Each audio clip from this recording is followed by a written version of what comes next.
Holy shit. Introduction. Oh, there's just going to be a lot of references.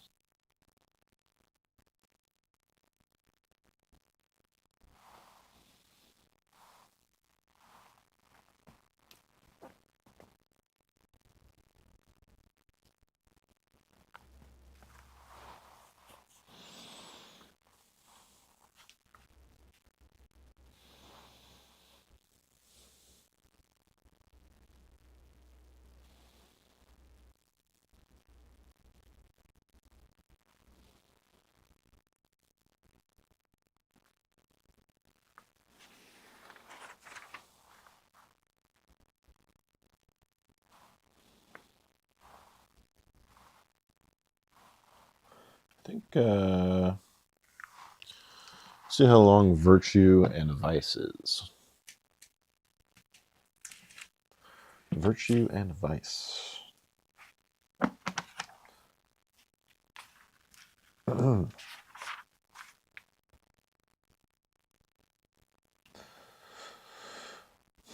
The chapter's 35 pages.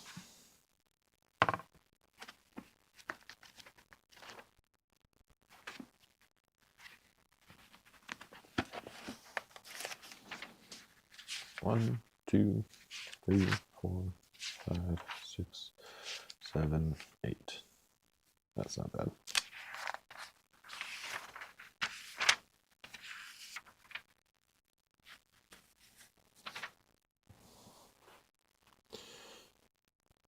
Could do virtue and vice or something different.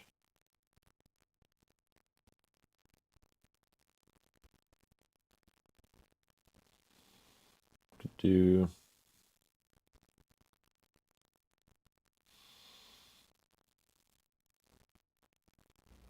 poetry.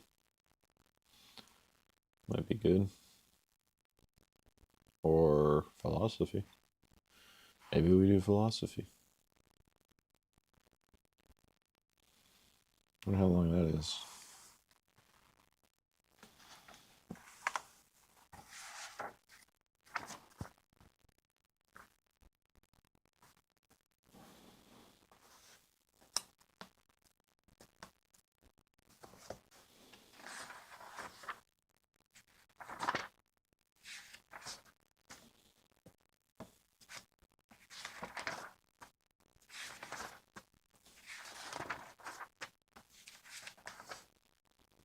It's about 8 as well.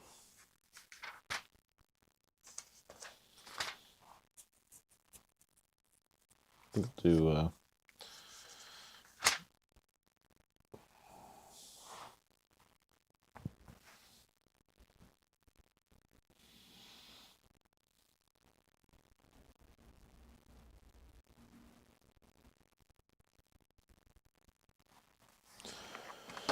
what about idea?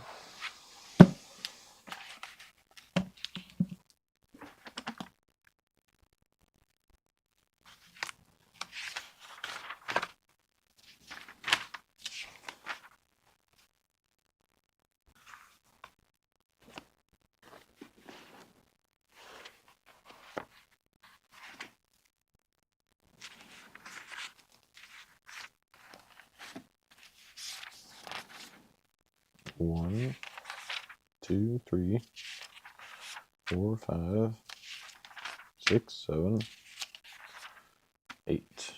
8.5.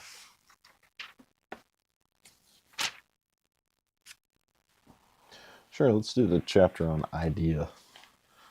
It seems like fundamental kind of thing.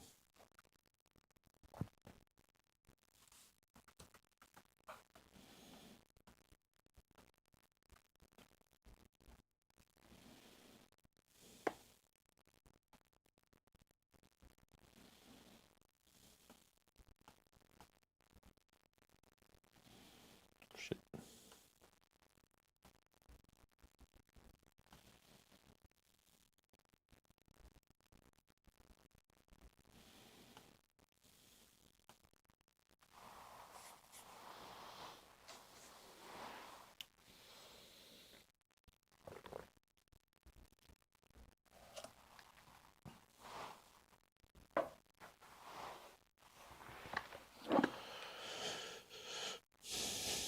Idea, Chapter 37. Introduction. As the topical analysis or outline in each chapter indicates, the great ideas are not simple objects of thought. Each of the great ideas seems to have a complex interior structure, an order of parts involving related meanings and diverse positions, which, when they are opposed to one another, determine the basic issues in that area of thought. The great ideas are also the conceptions by which we think about things. They are the terms in which we state fundamental problems. They are the notions we employ in defining issues and discussing them. They represent the principal content of our thought. They are what we think, as well as what we think about. If, in addition to its objects and content, we wish to think about thought itself, it acts or processes.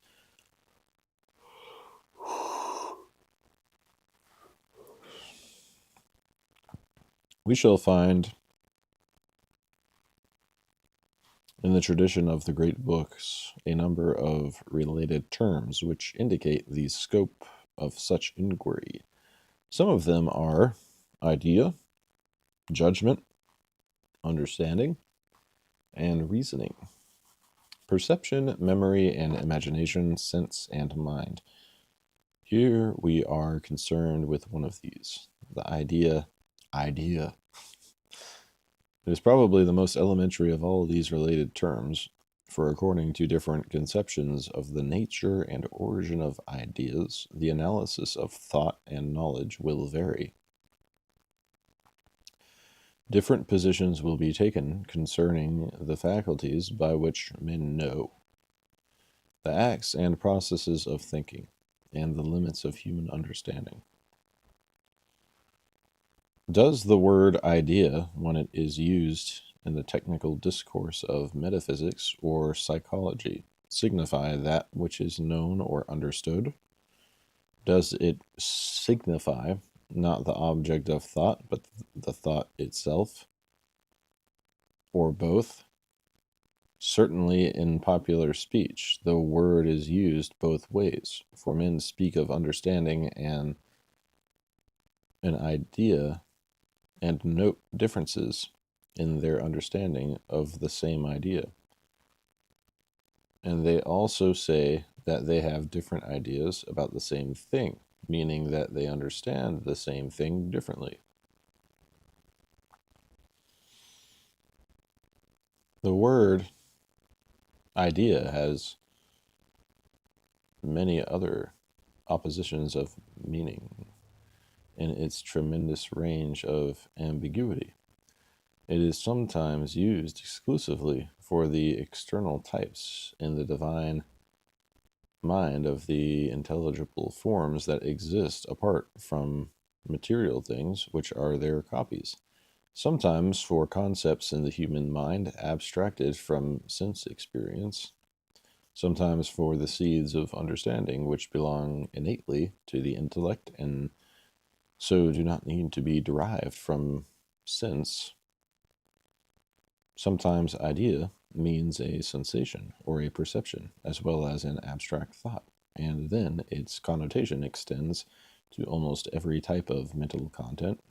Sometimes it is denied that there are any abstract or general ideas, and sometimes idea has the extremely restricted meaning of an image which is the memory of a sense impression. Kant vigorously protests against what he thinks is a needless abuse of the term idea. I beg those who really have philosophy at heart, he writes, to exert themselves to preserve to the expression idea its original signification.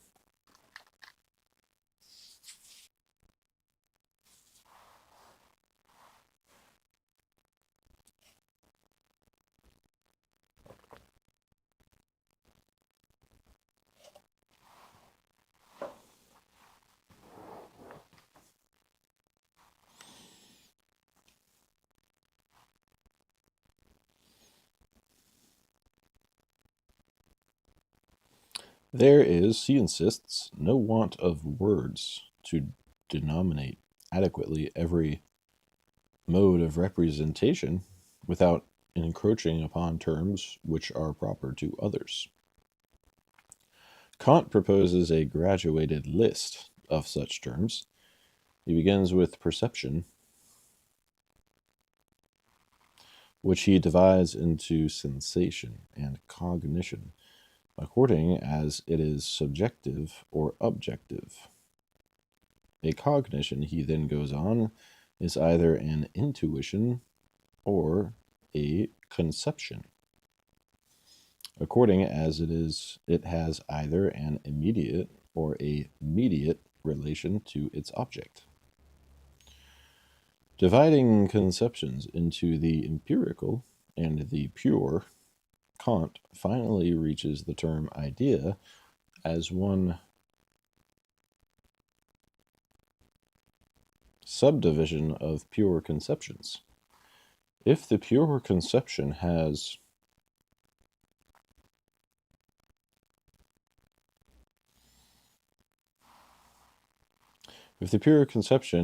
quote, has its origin in the understanding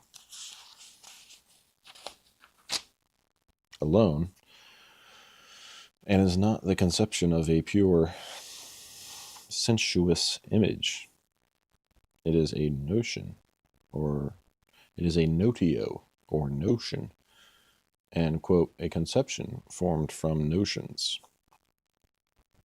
which transcends the possibility of experience, is an idea or a conception of reason. According to Kant, anyone who accustoms himself to these distinctions will find it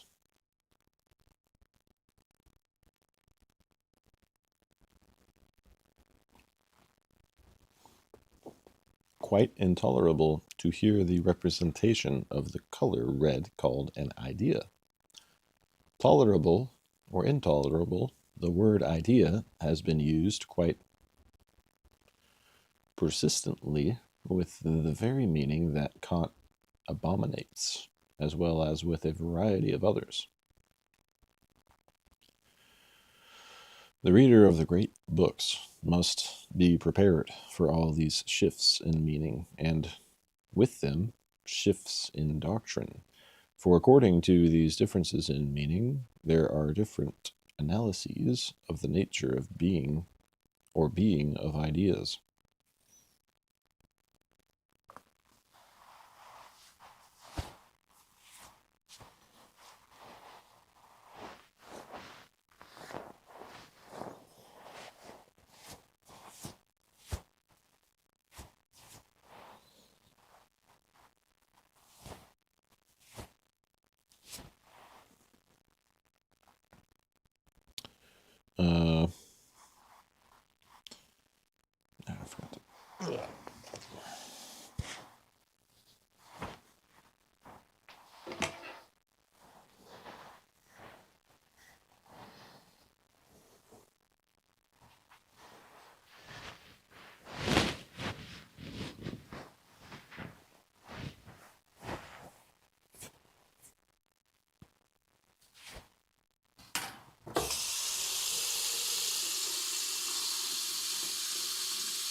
Uh,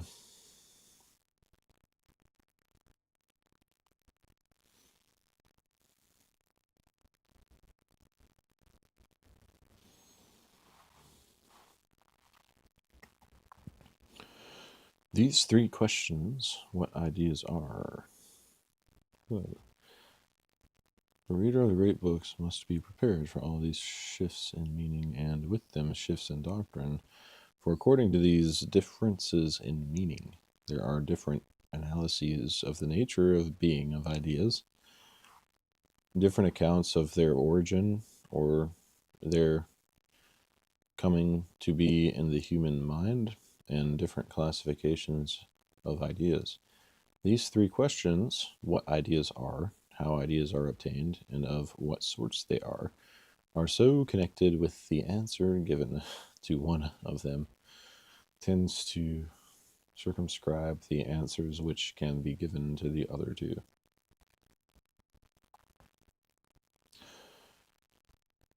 The unity of each chapter in this guide to the great books depends on some continuity of meaning in its central term.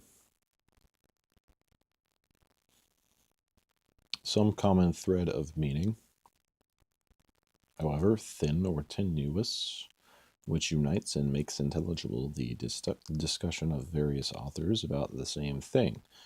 Without this, they would not move in the same universe of discourse at all, nor could they even disagree with one another if the words they used were utterly equivocal, as for example the word pin is equivocal when it designates a writing instrument and an enclosure for pigs.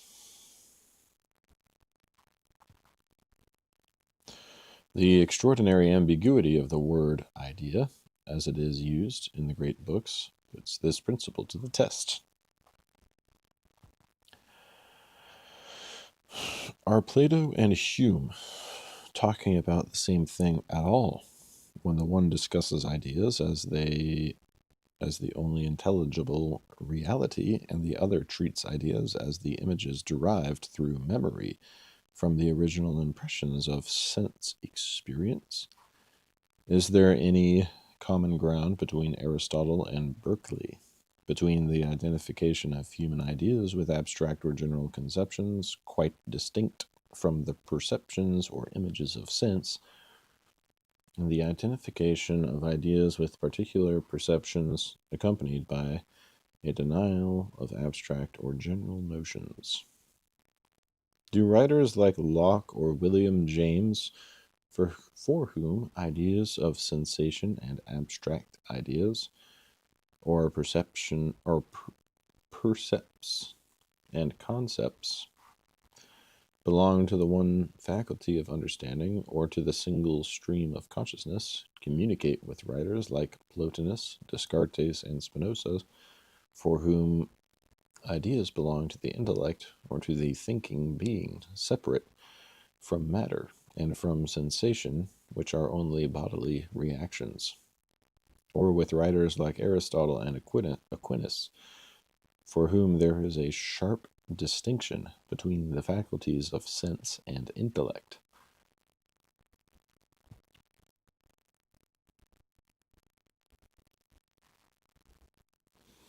Can Aristotle and Aquinas, in turn, explain the origin of concepts or intelligible species by reference to the intellect's power of abstracting them from experience or sensible species, and still carry on discussion with Plato, Augustine, and Descartes, who regard the intellect as in some way innately endowed with ideas, with the principles or seeds of understanding? The foregoing is by no means an exhaustive inventory. It fails, for example, to ask about the sense in which the theologians speak of ideas in the mind of God and of the illumination of the angelic or the human intellect by ideas divinely infused. What is the common thread of meaning between such discourse and that concerned with the formation of abstract concepts or with the revival of sense impressions in images?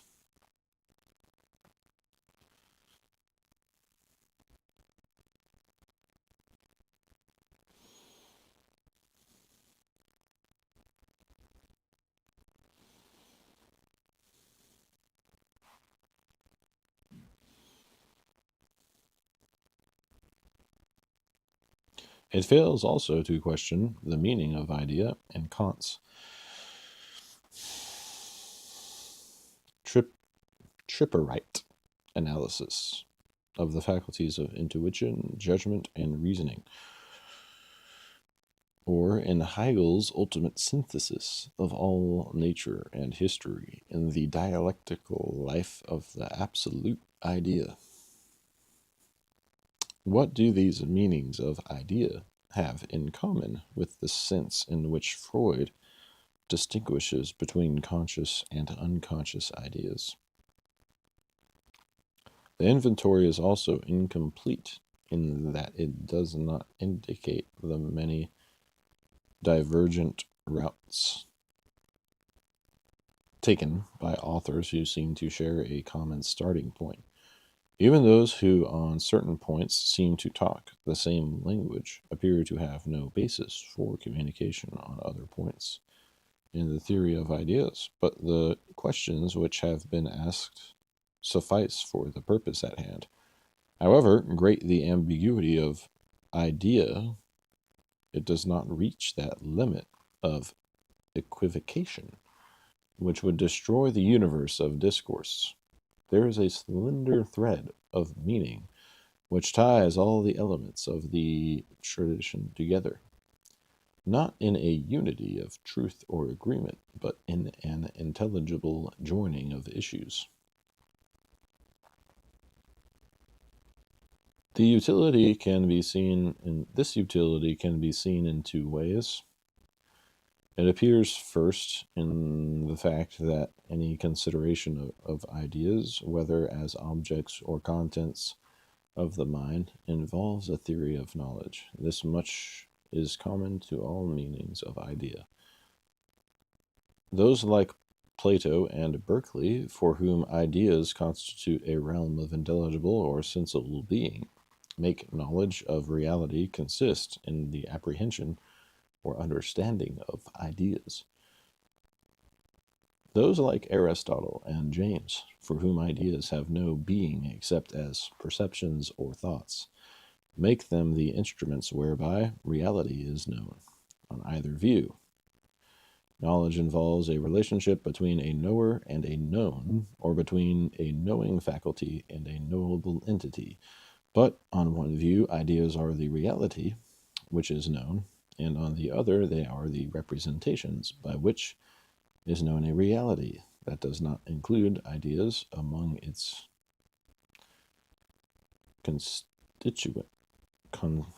constituents. These two views do not exhaust the possibilities.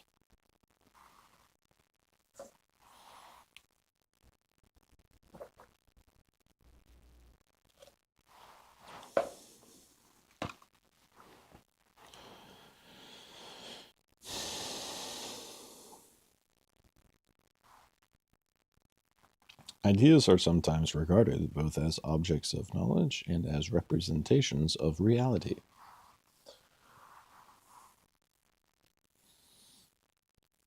Some writers, as for example Plato, distinguish two orders of reality, the sensible and the intelligible, and two modes of apprehension, sensing and understanding, and they use the word idea for both the intelligible object and the understanding of it. Locke begging the reader's pardon for his frequent use of the word idea, says that it is the term, quote, which serves best to stand for whatever is the object of the understanding when a man thinks.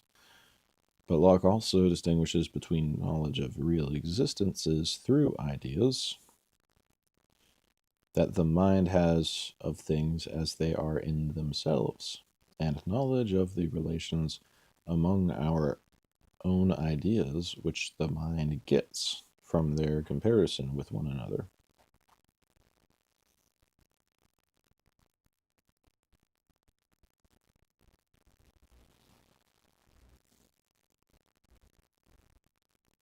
For Hume, too, ideas as well as impressions are involved in our knowledge of matters of fact, but relations between ideas may also be objects of knowledge, as in, quote, the sciences of geometry, algebra, and arithmetic.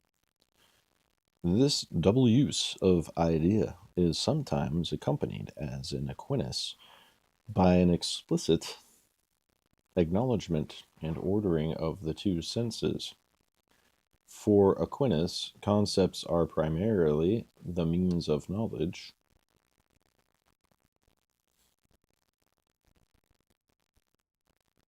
not the objects of knowledge. A concept, Aquinas writes, is not what is actually understood, but that by which the intellect understands, that by which something else is known. Secondarily, however, concepts become that which we know when we reflexively turn our attention to the concepts of our own mind. Using the phrase intelligible species to signify concepts, Aquinas explains that since the intellect reflects upon itself, by such reflection it understands not only its own act of intelligence, but also the species by which it understands. Thus, the intelligible species is that which is understood secondarily, but that which is primarily understood is the object of which the species is the likeness.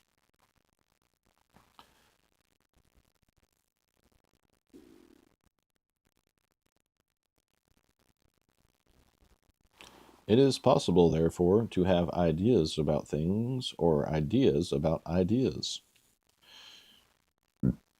In the vocabulary of this analysis by Aquinas,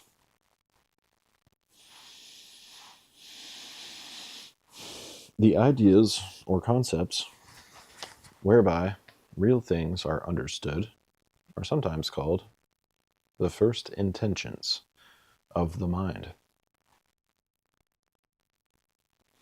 The ideas whereby we understand these ideas or first intentions are called the mind's second intentions. An idea is always a mental intention, an awareness or representation, never an independent reality for the mind to know. Locke's differentiation between ideas of sensation and ideas of reflection seems to parallel the medieval distinction between first and second intentions. But whereas second intentions are ideas engaged in a reflexive understanding of ideas as objects to be understood, Locke's ideas of reflection comprise, quote, the perception of the operations of our own mind within us as it is employed about the ideas it has got. A closer parallel, perhaps, is to be found in Locke's distinction between our knowledge of reality or of real existences and our knowledge of the relations existing between our own ideas.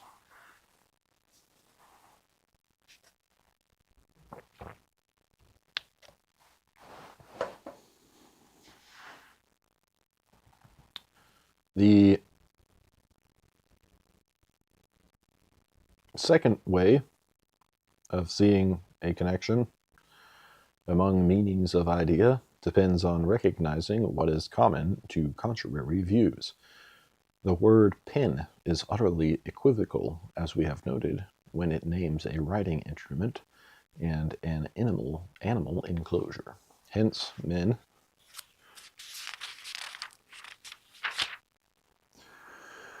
cannot contradict one another, no matter what opposite things they may say about pens in one sense and pens in the other. The two meanings of pen are not even connected by being opposed to one another, but all the meanings of idea do seem to be connected by opposition, at least, so that writers who use the word in its different senses and have different theories of idea cannot avoid facing the issues raised by their conflicting analysis.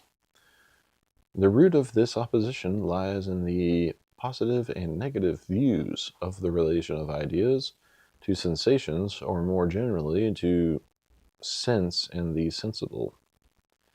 Though there are different analyses of sensation, one or both of 2 points seem to be agreed upon: that sensations are particularly perceptions, and that sensations result from the impingement of physical stimuli upon the sense organs of a living body.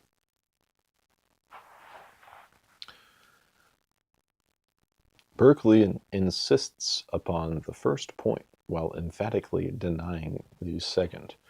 Ideas or sensations are always particulars, but, he says, the various sensations or ideas imprinted on the sense, however blended or combined together, that is, whatever objects they compose, cannot exist otherwise than in a mind perceiving them, and their cause is neither physical matter nor the perceiving mind, but some other will or spirit that produces them. Others, like Lucretius and Hobbes, who regard sensations as particular perceptions, do not use the word idea, as Berkeley does, for perceptions of external origin, but restrict it to inner productions of the mind itself in its acts of memory or imagination. The various theories of idea thus range from those which identify an idea with a sensation or perception, or with the derivatives of sensation, to those which deny the identity or even any relationship between ideas and sensations or images of sense. The first position is taken by writers who conceive mind or understanding in men or animals as the only faculty of knowledge. It performs all the functions of knowing and thinking. It is sensitive as well as reflective.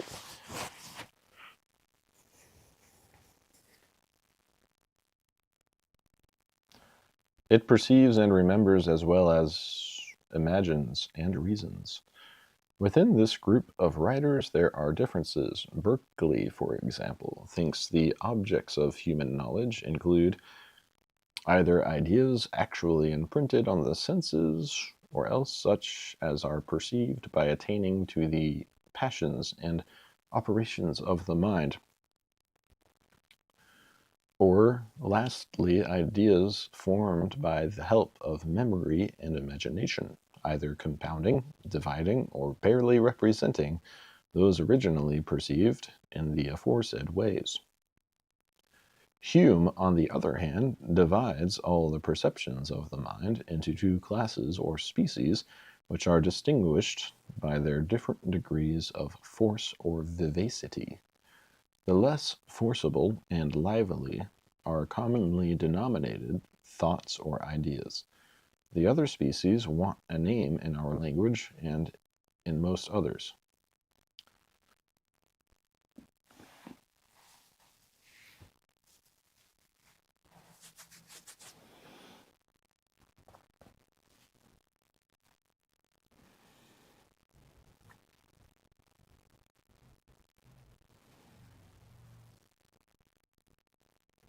Let us, therefore, use a little freedom and call them impressions.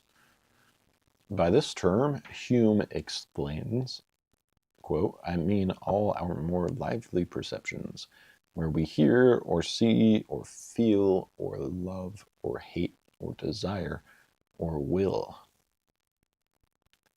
Another use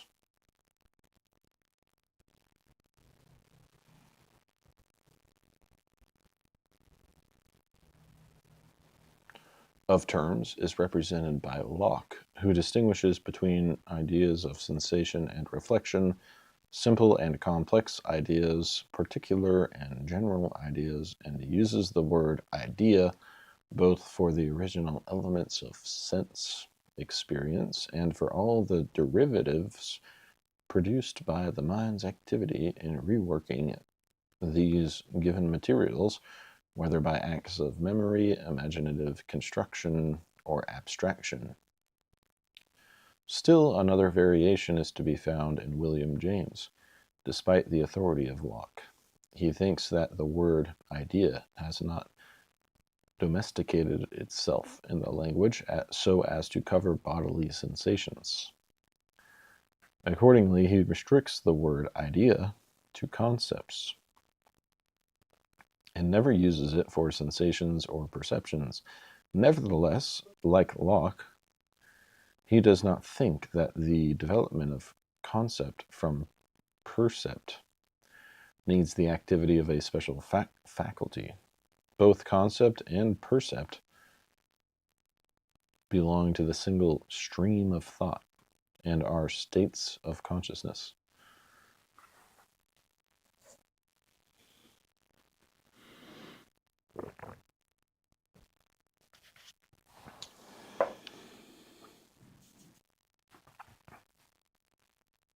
The second position is taken by writers who, in one way or another, distinguish between sense and intellect and regard them as quite separate faculties of knowing. The one is supposed to perform the functions of perception, imagination, and memory. The other, the functions of thought, conception, judgment, and reasoning. Or if not these, then acts of an intellectual vision or intuition. Here, too, there are differences within the group. Just as the extreme version of the first position is taken by those who identify ideas with perceptions, so here the opposite extreme consists in the denial of any connection between ideas and all the elements of sense experience. The ideas in the divine mind, or the ideas infused by God into the angelic intellects, have no origin in experience, nor any need for the perceptions, memories, or images of sense. They are not abstract ideas, that is, they are not concepts abstracted from sense materials. Our intellect, Aquinas writes, abstracts the intelligible species from the individuating principles, the material conditions of sense and imagination. But the intelligible species in the divine intellect, he continues, is immaterial, not by abstraction, but of itself. The divine ideas, Aquinas quotes Augustine as saying, are certain original forms or permanent and immutable models of things which are contained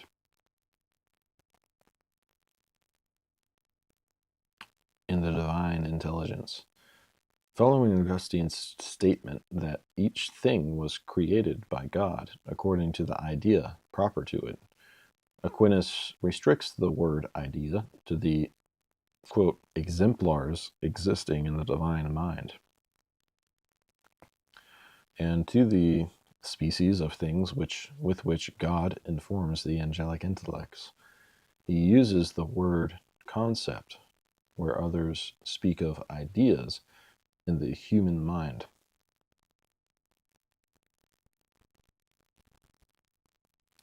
Descartes, on the other hand, endows the human mind with ideas, not concepts abstracted from the dependent on sense, but intuitive apprehensions which, since they cannot be drawn in any way from sense experience, must be an innate property of the human mind.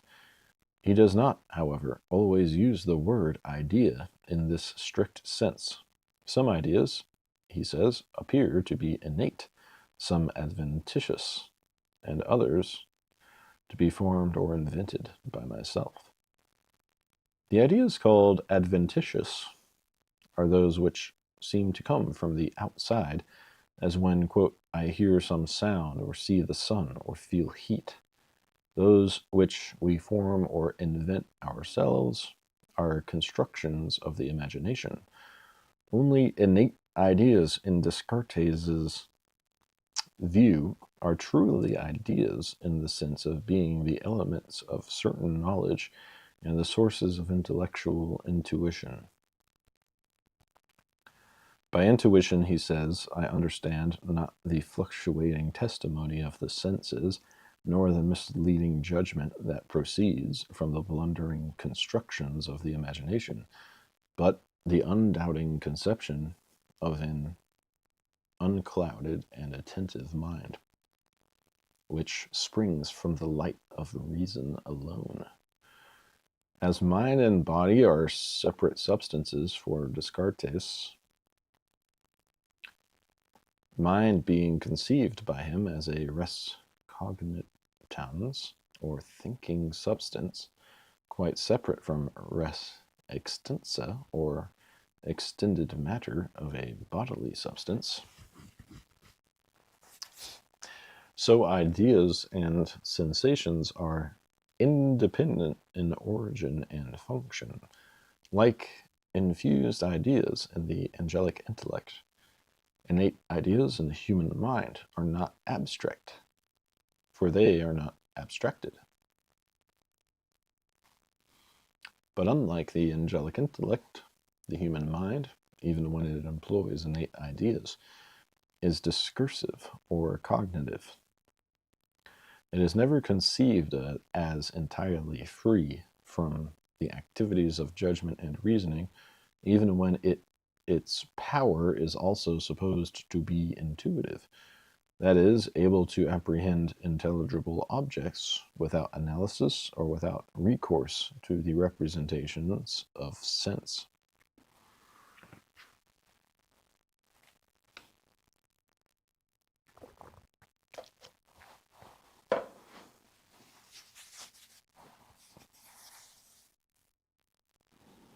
The doctrine of innate ideas does not always go as far as this in separating intellectual knowledge, or knowledge by means of ideas, from sense experience. In the theories of Plato and Augustine, for example, sense experience serves to awaken the understanding to apprehend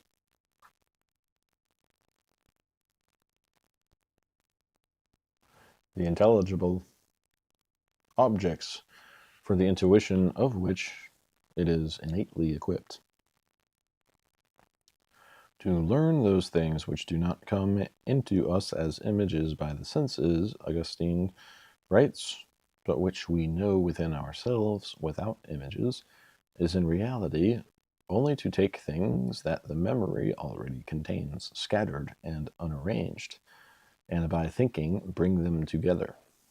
Moreover, the memory contains not only images impressed upon it by the senses of the body, but also the notions of the very things themselves, which notions we have received by any avenue of the body. This process of learning by remembering appears to be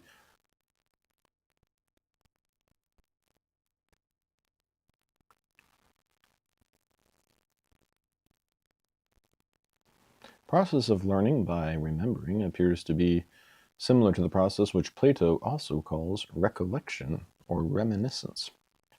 In the Meno, Socrates demonstrates what a slave boy who thinks he knows no geometry can be led simply by questioning to discover that he knew all the while the solution of a geometric problem.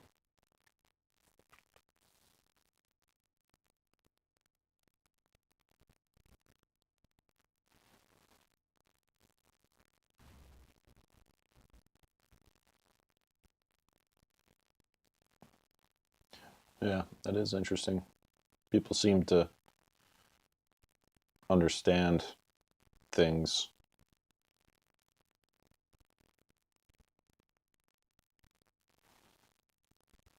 Plato seems to think that the understanding is there already and not placed there,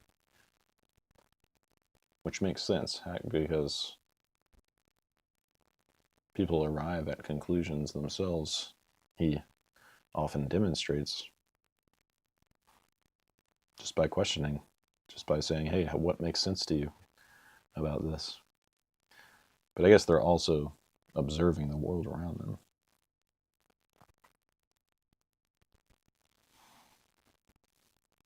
They're perceiving things which might create the conception in their mind.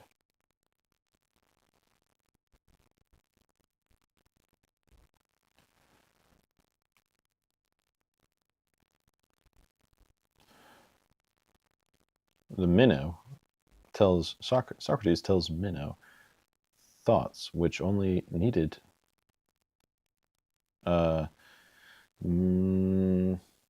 Socrates demonstrates that a slave boy who thinks he knows no geometry can be led simply by questioning to discover that he knew all the while the solution of a geometric problem.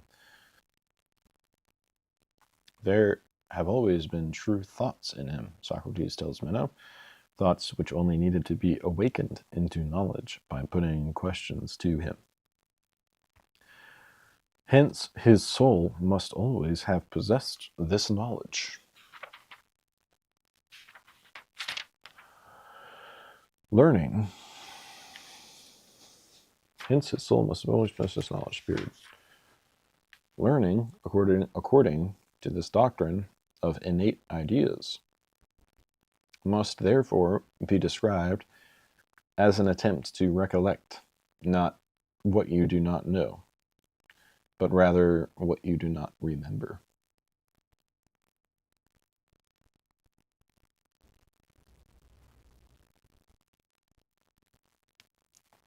Learning by recollection or reminiscence seems to be a process in which latent ideas, whether they are retained by the soul from a previous life or are part of the soul's endowment at its creation, become active either through the questioning of a teacher or through being awakened by the perceptions of the bodily senses.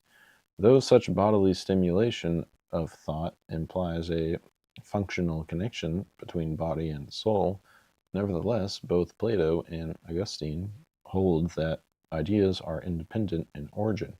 They are not derived from sense through their appearance.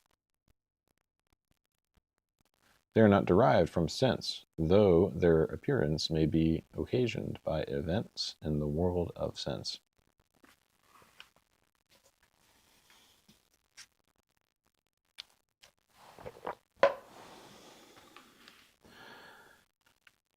One other view still remains to be considered.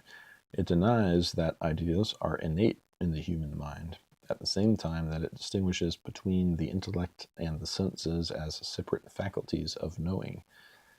Having to explain whence the intellect gets its ideas, writers like Aristotle and Aquinas attribute to the human intellect an abstractive power by which it draws, quote, the intelligible species from sensory images, which Aquinas calls phantasms. The concepts by which our intellect understand material things we obtain by abstracting the form from the individual matter, which is represented by the phantasms. Though the universal concept thus abstracted, we are able, Aquinas holds, to consider the nature of the species apart from its individual principles. It should be added here that abstractions are not vehicles of intuitive apprehension. Conception, which is the first act of the mind, yields knowledge only when concepts are used in subsequent acts of judgment and reasoning.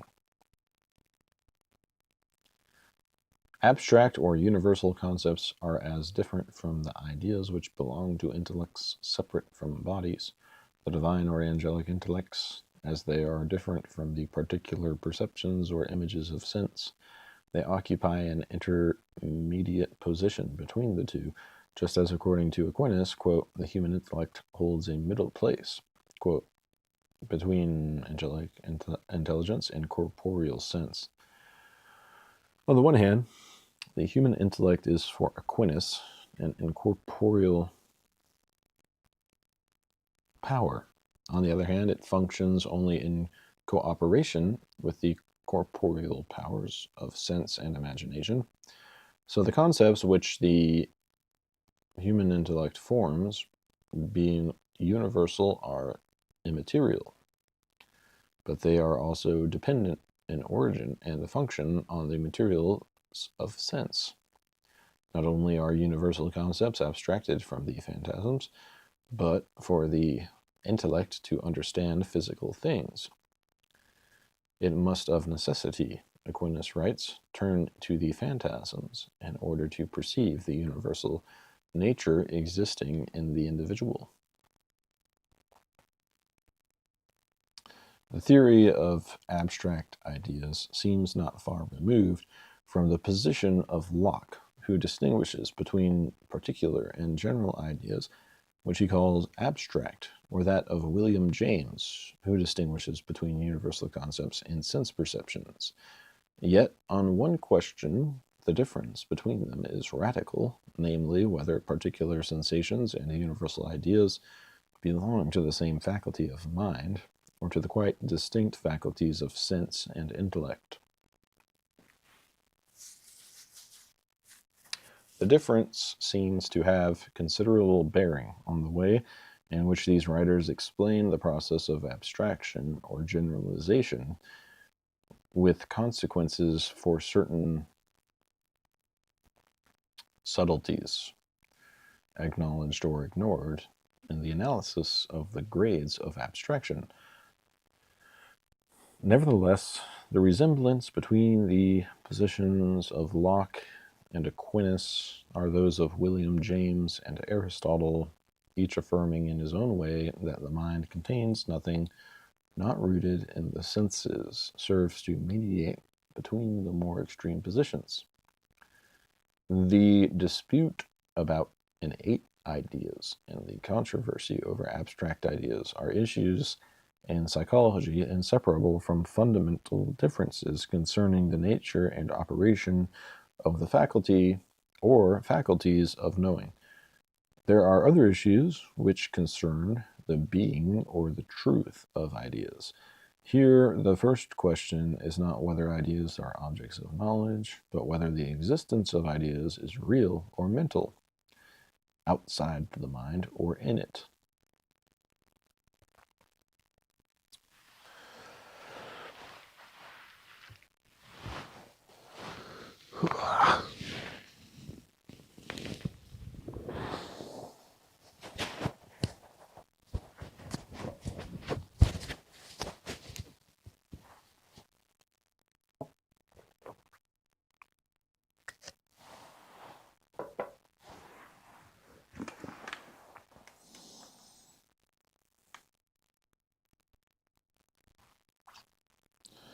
One aspect of this controversy is considered in the chapter on form, viz., the argument between Aristotle and Plato about the being of the ideas or forms apart from both matter and mind. It is in the context of this argument that the traditional epithet realism gets one of its meanings, when it signifies the view that ideas or universals have an independent reality of their own. The various opponents of this view are not called idealists. If they deny any existence to universal ideas outside the mind, they are usually called conceptualists. If they deny the presence of universals even in the mind, they are called nominalists. These doctrines are more fully discussed in the chapters on same and other, universal and particular. The controversy about the being of ideas has another phase that has already been noted in this chapter, and it is in this connection that the epithet idealism gets one of its traditional meanings. The doctrine is not that ideas have real existence outside the mind. On the contrary, it is that the only realities are mental, either minds or the ideas in them. Berkeley's famous proposition, esse est percipi, to be is to be perceived, seems intended to permit only one exception. The perceiving mind has being without being perceived, but nothing else has. Everything else which exists is an idea, a being of and in the mind. According to this doctrine, which takes different forms in Berkeley and in Hegel, for example, the phrase idea of is meaningless. Nothing exists of which an idea can be a representation. There is no meaning to the distinction between thing and idea. The real and the ideal are identical. Plato is sometimes called an idealist, but not in this sense. He has never been interpreted as completely denying reality to the changing material things which imitate or copy the eternal ideas, the immutable archetypes or forms. Applied to Plato or to Plotinus, idealism seems to signify the superior reality of ideal, as opposed to material or physical existence. Just as idealism has these widely divergent meanings, so does realism when it designates, on the one hand, those who attribute independent reality to ideas, and on the other hand, those who affirm the existence of an order of real existences independent of the ideas which represent them in the mind.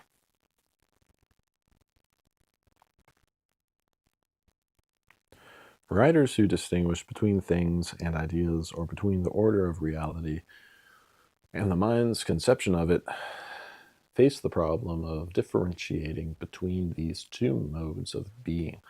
To say that ideas or concepts exist only in the mind is not to say that they do not exist at all, but only that they do not exist in the same way as things outside the mind. Does an entity, in its real existence apart from knowledge, have the same character that it has when, as an object known, it somehow belongs to the knowing mind? Is there a kind of neutral essence which can assume both modes of existence, real existence independent of mind, and ideal existence, or existence in the mind as an object conceived or known? Is an idea or concept in the mind nothing but the real thing objectified or transformed into an object of knowledge? Or is the real thing, the thing it's in itself, utterly different from the objects of experience or knowledge, neither knowable nor capable of representation by concepts?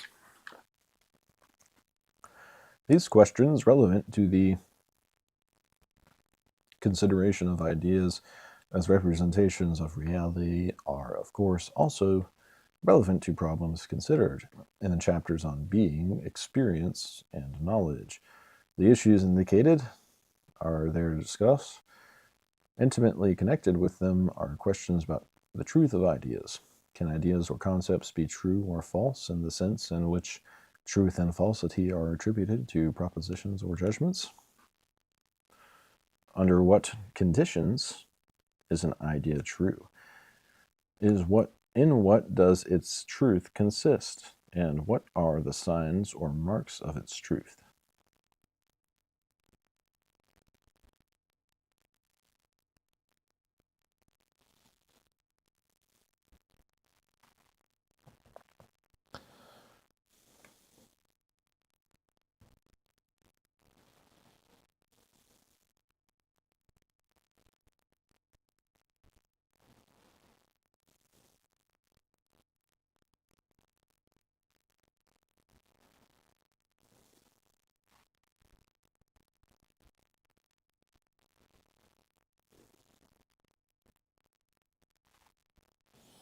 Can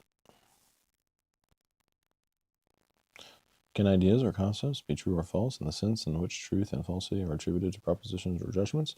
Under what conditions is an idea true? And what does its truth consist? And what are the signs or marks of its truth? These matters are discussed in the chapter on truth. Here it is sufficient to point out that the traditional distinction between adequate and inadequate ideas, and the comparison of clear and distinct with obscure and confused ideas, are used to determine the criteria of truth.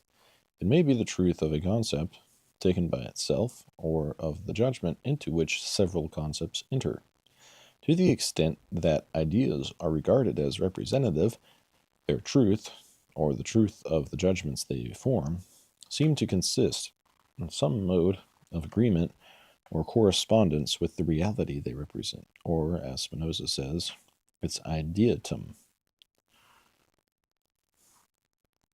Within the conceptual or mental order itself, there is a further distinction between ideas which do not perform a representative function and those which do. The former are treated as fantasies, fictions, or chimeras. The latter are called, by contrast, real ideas, or ideas having some reference to reality. The question of the reality of ideas takes precedence over the question of their truth, or at least for those who regard the division into true and false as applicable only to representations.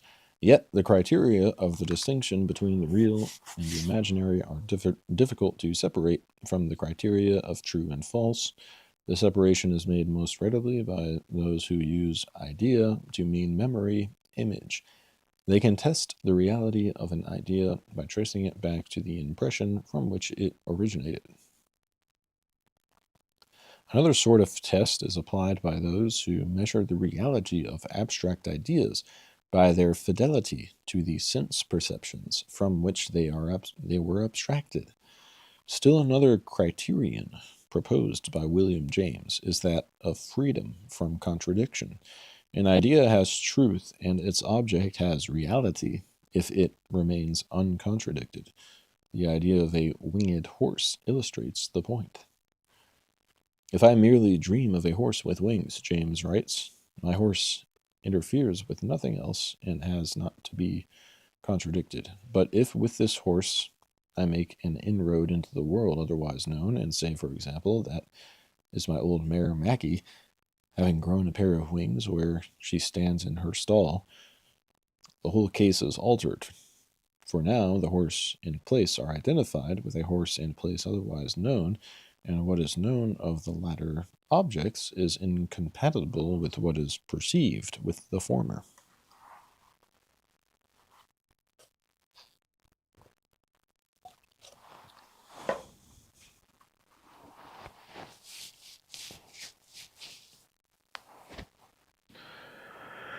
The consideration of ideas or concepts belongs to logic as well as to psychology and metaphysics. The logician sometimes deals with concepts directly and with the judgments into which they enter. Sometimes he deals with them only as they find verbal expression in terms and propositions. The distinction between concepts and judgments, or between terms and propositions, is discussed in the chapter on judgment. There also we see that the classification of judgments or propositions depends in part on the acceptance or rejection of the notions of subject and predicate in the analysis of concepts or terms, and if they are accepted on the way in which terms are distinguished both as subjects and as predicates. This in turn depends upon certain traditional divisions which are applicable to terms, if not always to concepts, such as the familiar distinctions between concrete and abstract, and particular and universal terms. When the concept, which is sometimes called the mental world, is regarded as, by its very nature, abstract and universal, these distinctions are applicable only to the physical word, which are terms. Concrete and particular terms are then treated as verbal expressions of sense perceptions or images. Abstract and universal terms as verbal expressions or ideas or concepts. But when ideas are identified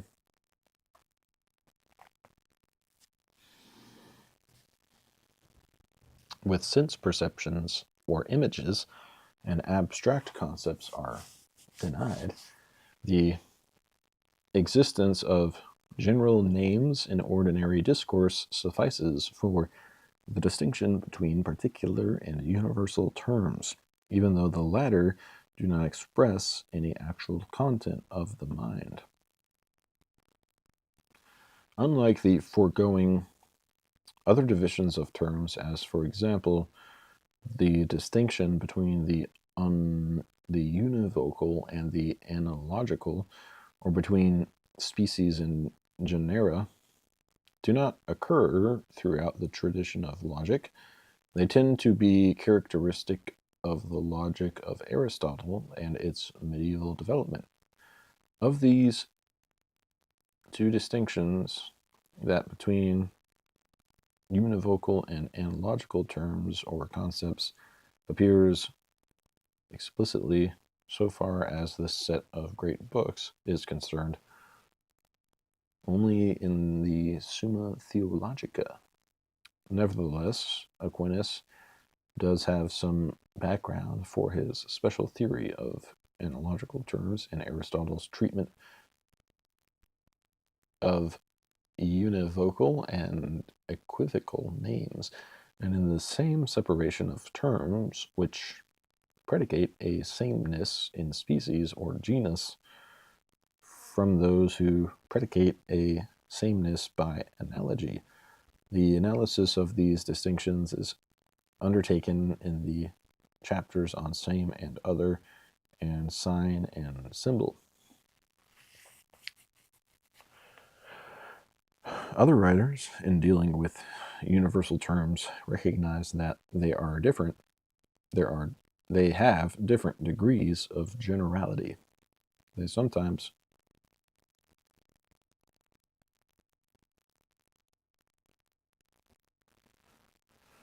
Other writers, in dealing with universal terms, recognize that they have different degrees of generality. They sometimes formulate this as an order of more and less inclusive classes. Sometimes they refer to the intention and extension, or connotation and denotation of terms. The more general terms have a less restricted connotation, and hence represent more extensive or inclusive classes.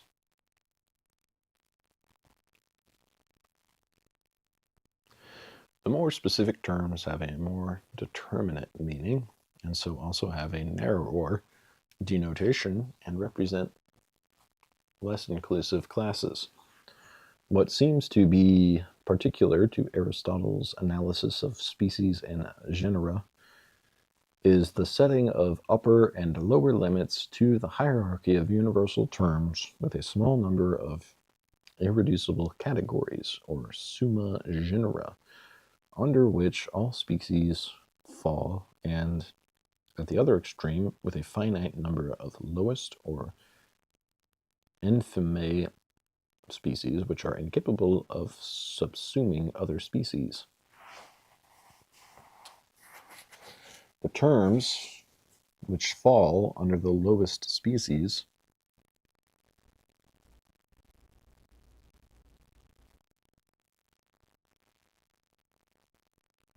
must either be particulars or accidental classes. Those which seem to be predicable of the categories themselves, such as being or one, cannot be genera.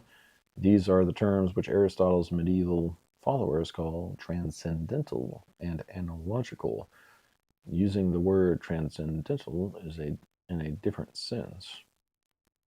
Enumerates a set of concepts which bear some resemblance to Aristotle's Summa Genera, but which he treats as transcendental categories.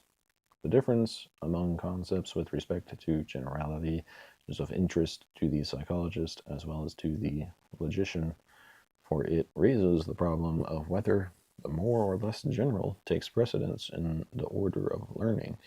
The order and relation of ideas is even more a common ground of both logic and psychology.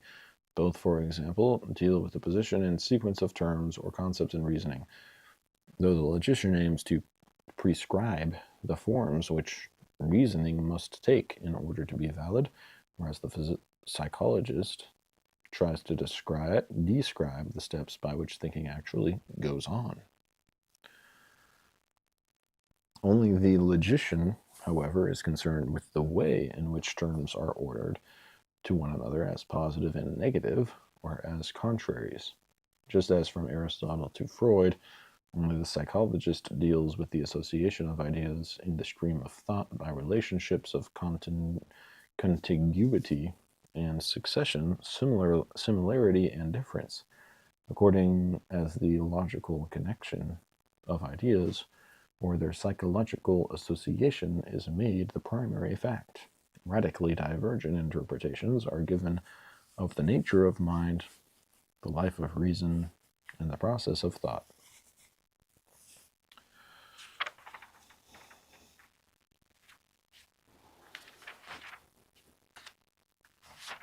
Wow. This is insane.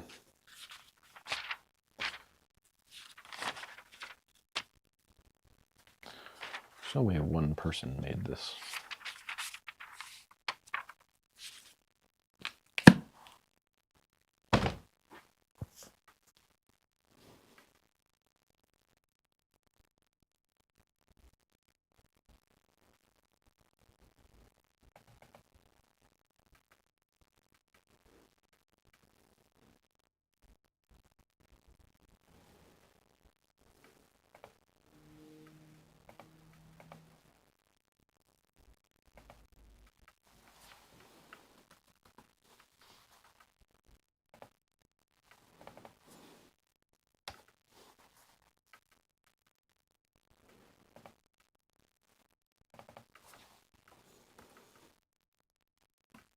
Oops. God damn it.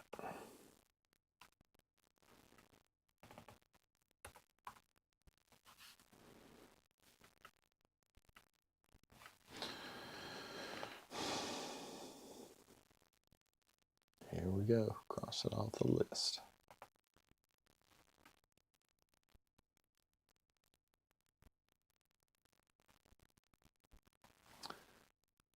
Four down. 98 to go.